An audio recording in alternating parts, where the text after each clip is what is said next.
Alam nyo ba na kahit nasa malayo kami ay pwede pa rin naming mamonitor ang aming negosyo kahit dito kami ngayon sa Gmall Digos. Yo, what's up? Ako nga pala si Jeff Cinco, isang entrepreneur at isa ring bagong content creator dito sa Davao del Sur.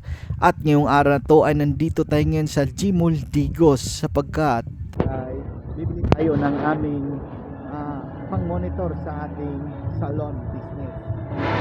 Guys, papakita ko sa inyo kung ano yung ginagamit namin para ma-monitor namin kahit malayo. Ito siya guys, nasa plastic pa. Mamaya-maya na lang kasi baka malaglag, mahaba pa naman yung sa baba. Ayan o. Hi ka muna. Hi. Galing pa kami ng Kinapawan at dumaan lang kami ngayon para naman may mabili kami nito. So, yan lang muna. Ipapakita ko sa inyo mamaya ang sikreto namin. Ngayon na lang pala. Ito guys, oh.